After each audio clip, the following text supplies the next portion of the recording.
ጤና ይስጥልን በዛሬው መረጃ ሰዓታችን የተለያዩ የተመረጡ አዳዲስ ያልተሰሙ መረጃዎችን አካተናል። ጄኔራል አበባው ታደሰ ለሰራዊቱ የተጠንቀቅ ትዕዛዝ ማስተላለፋቸው ተሰማ። በሌላ ዜና የዩኒቨርሲቲ ፕሬዝዳንትና የተለያዩ አመራሮች ከስራ እንደሚታገዱ ተገልጿል። የዩኒቨርሲቲ የተማሪዎች ምደባም እንደሚቆም ተነግሯል። ሌላው ደግሞ በሀገራችን ውስጥ ስለሚገኙ አረጋውያንና ጡረተኞች አዲስ የወጣውን መረጃ እናስደምጣችኋለን። በመቀጠልም በሀገራችን ውስጥ የቀጠለው የእገታና የግድያ ሁኔታም አሁንም አሳሳቢ ደረጃ ላይ ደርሷል። ሰበር መረጃም ደርሶናል፣ ሙሉን ታደምጡታላችሁ። በመቀጠልም በርካቶችን ስጋት ላይ የጣለው የኤሌክትሪክ ተሽከርካሪ አስመጪዎች ህግ አሳሳቢነቱን ቀጥሏል። ሙሉ መረጃውን እንነግራችኋለን። በሌላ ዜና የሀገራችን የብር መዳከም በዓለም ሀገራት ካሉ ዝቅተኛው መሆኑ ተነግሯል። እነዚህን እንዲሁም ሌሎች ነባርና የውስጥ መረጃዎችን በመጠቀም ያቀረብናቸው አጫጭር ዜናዎች አሉ። እስከ መጨረሻው አብራችሁን ቆዩ። ወደ ዝርዝር መረጃዎቹ አምርተናል። በመጀመሪያም ሰራዊቱ ለትልቅ ግዳጅ ይዘጋጅ ሲሉ ጄኔራል አበባው ታደሰ በዛሬው ዕለት አስታወቁ። ጄኔራሉም ሁለት ነገርን መጠንቀቅ አለብን፣ የዲጂታል ጦርነት፣ በአእምሯችን የሚመጣን ጦርነት፣ በስድብ የሚመጣን ጦርነት በቅጡ እናውቃለን፣ በመንደር የሚመጣውንም ጦርነት በቅጡ እናውቀዋለን፣ ማን እንደሚልከውም እናውቀዋለን፣ ለዚያም በቂ ዝግጅት አድርገናል።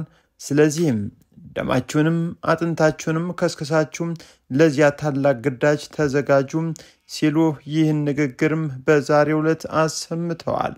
በሌላ ዜና በሀገሪቱ ውስጥ የሚገኙ የሁሉም ዩኒቨርሲቲ ፕሬዝዳንቶች ከስራ ሊታገዱ መሆኑ ተሰምቷል።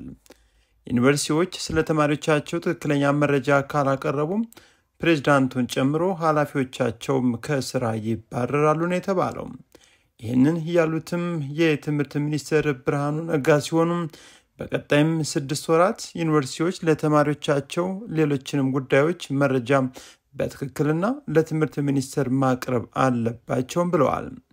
ይህንን ያላደረገ የዩኒቨርሲቲ ፕሬዝዳንትም በስራው ላይ አይቀጥልም ማለታቸው ነው የተሰማው።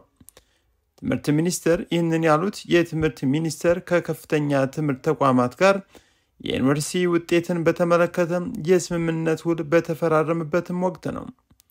የትምህርት ሚኒስትሩ የተማሪዎች ምደባ ቀስ በቀስም ይቆማል ያሉም ሲሆን ብርሃኑ ነጋም ዩኒቨርሲቲዎች በራሳቸው ጥረትም ተማሪዎችን መቀበል ይጀምራሉ ሲሉ ተደምጠዋል።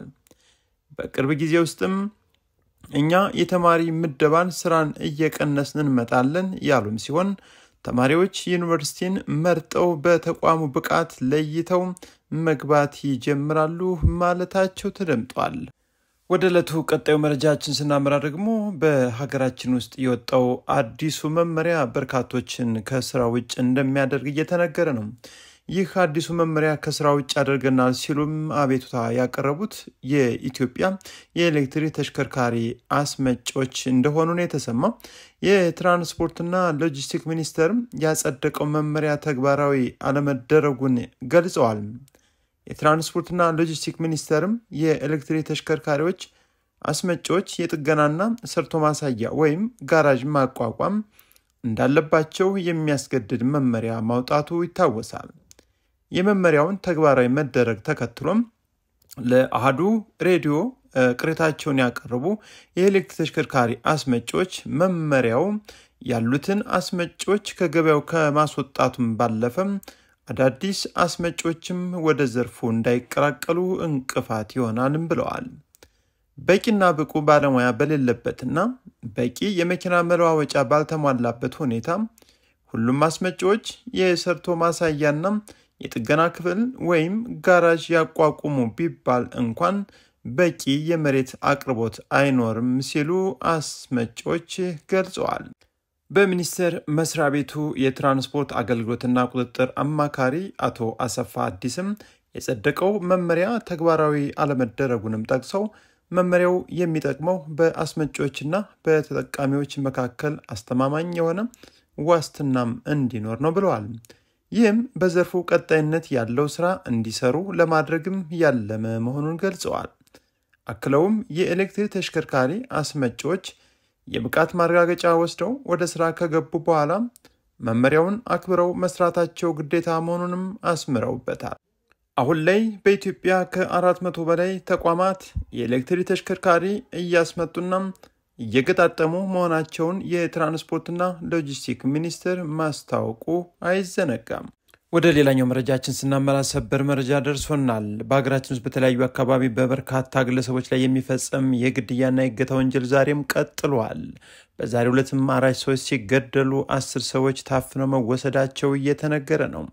ታዲያ በዚሁ በሀገራችን በተለያዩ አካባቢ የሚከናወነው የድርጊት ሃይባይ የሚያጣ ይመስላል። በምስራቅ ጉራጌ ዞን ታጣቂዎች 4 ሰዎችን ገድለው ሌሎች 10 ሰዎችን አፍነው መውሰዳቸውም እየተሰማ ነው። ነዋሪዎቹ ከአጎራባች የኦሮሚያ ክልል ደቡብ ምዕራብ ሸዋ ዞን የተሻገሩ ናቸው ያሏቸው ታጣቂዎችም ጥቃቱን ያደረሱት ሚካኤል ቀበሌ ሰመሮ በተባለ መንደር ከምሽቱ 12 ሰዓት ላይ ነው። ታጣቂዎቹም እየተኮሱ መንደሩን መክበባቸውን የተናገሩት 3 የመንደር ነዋሪዎች 4 አርሶ አደሮችን ከቤት በማውጣት በጥይት ደብድበውም ገድለው የተቀረውን ነዋሪም ተደናቅቶ ከመንደሩ መሸሽ ሲጀምር 15 የመኖሪያ ጎጆችን በእሳት አቃጥለዋልም ብለዋል። ማምለጥ ያልቻሉ ሴትና ህፃናትን ጨምሮ 10 ሰዎችንም አግተው ወስደዋል ሲሉ ነው የተናገሩት። በዛሬው ዕለትም አርብ ቀትር ላይ የሟቾች ቀብር የተፈጸመ ሲሆን የተወሰዱት ሰዎችም እስካሁን በህይወት ስለመኖር አለመኖራቸው የሚያውቁት ነገር እንደሌለም አስረድተዋል። የማዕከላዊ ኢትዮጵያ ክልል ከኦሮሚያ ክልል በሚያጎራብትባቸው የጉራጌ ዞን አዋሳኝ አካባቢዎችም የጋራ የጸጥታ ጥበቃ ስራዎችን በመገምገም ላይ ይገኛል ሲል የማዕከላዊ ኢትዮጵያ ክልል የሰላምና ጸጥታ ቢሮ በተረጋገጠ የፌስቡክ ገጹ ላይ አስታውቋል። የታጣቂዎቹም ጥቃት አስመልክቶ የምስራቅ ጉራጌ ዞን የማዕከላዊ ኢትዮጵያ ክልል የሰላምና ጸጥታ ቢሮ ኃላፊዎችን ለማነጋገር የተደረገው ሙከራ አልተሳካም ሲል ዶይቼ ቬለ በዛሬው ዕለት ዘግቧል። በሌላ ዜና የኢትዮጵያ ብር ከዓለማችን እጅግ ደካማ ገንዘቦች ካሏት ሀገር መካከል አንዱ መሆኑ ተገልጿል።